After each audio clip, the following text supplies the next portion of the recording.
அட, இப்படித்தான் வாழை இலையை எடுக்கணுமா? இவ்வளவு நாள் இது தெரியாம போச்சே. செம்ம வைரல். வாழை இலையை கீழே விழாமல் வெட்டுவது எப்படி என எளிதாக இளைஞர் அஜித் விளக்கும் காட்சி பலருக்கும் புரியும் வண்ணம் இருக்கிறது. குறிப்பாக ஒரு இலை இல்லாமல் பல இலைகள் வெட்டுவதற்கு இந்த டெக்னிக் பெரிதும் உதவும் என பலரும் கருத்து தெரிவித்து வருகின்றனர். வணக்கம் ஃப்ரெண்ட்ஸ், இன்னைக்கு நம்ம இந்த வீடியோவில் என்ன பார்க்க போறோம் அப்படின்னா வாழை இலை வெட்டுறது அப்படின்னு பார்க்கலாம். வாழை இலை வெட்டுறதுக்கு இந்த மாதிரி கத்தி தான் யூஸ் பண்றோம். கத்தியை பிடிக்க வேண்டியது இந்த மாதிரி பெரியவர்கள் மட்டும் மேலே, சிறுவர்கள் கீழே, இந்த மாதிரி லொக்கேஷன்ல பிடிக்கலாம். இதுக்கப்புறம் வாழையினுடைய இலைக்கு இந்த பக்கம் விட்டுட்டு கத்தி வந்து கீழ் பக்கமா இருக்கணும், நம்முடைய பெருவிரல் மேலே இருக்கணும்.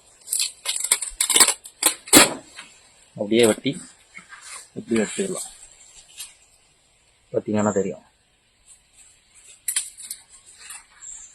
இந்த மாதிரி ஒரு இலையாக இருக்கு. இந்த இலையில கரெக்டாக உங்களுக்கு தெரியும் பாருங்க. கத்தி வந்து கீழாடி இருக்கும், நம்முடைய பெருவிரல் மேல் பக்கம். இந்த மாதிரி தான் இலை. நன்றி ஃப்ரெண்ட்ஸ். வணக்கம் நண்பர்களே. இன்றைக்கி நீங்கள் இந்த வீடியோவில் என்ன பார்த்துக்கிட்டு இருக்கீங்க அப்படின்னா, இந்த வாழையினுடைய பெயர் என்ன அப்படின்னா கற்பூரவள்ளி அப்படின்னு சொல்லுவோம். இதை வந்து தேன் வாழை அப்படின்னு சொல்லுவோம்.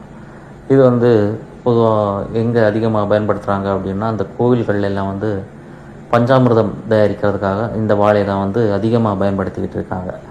இந்த வாழைப்பழங்களில் வந்து பார்த்திங்க அப்படின்னா பொட்டாசியம் சத்து அதிகமாக இருக்குது. அதுக்கப்புறம் நார்ச்சத்து, விட்டமின்ஸ் பார்த்திங்க அப்படின்னா விட்டமின் ஏ, அதுக்கப்புறம் B6, இன்னும் பல்வேறு சத்துக்களில் வந்து அதிகமாக இருக்குது.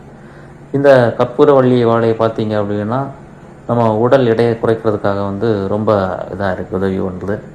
அதுக்கப்புறம் நம்முடைய செரிமானத்தை மேம்படுத்துறதுக்காகவும், நம்ம சரும ஆரோக்கியம், அதாவது நம்முடைய தோலுடைய ஆரோக்கியம், அதுக்கப்புறம் நம்முடைய இந்த மூளையினுடைய செயல்பாட்டை அதிகரிக்கவும் இந்த வாழைப்பழங்களுடைய இந்த சத்துக்கள் வந்து ரொம்ப இதாக உதவியாக இருக்குது. ஸோ வந்து மக்களை, இந்த கற்பூரவள்ளி வாழைப்பழங்கள் எங்கே கிடைச்சாலும் வந்து வாங்கி சாப்பிடுங்க.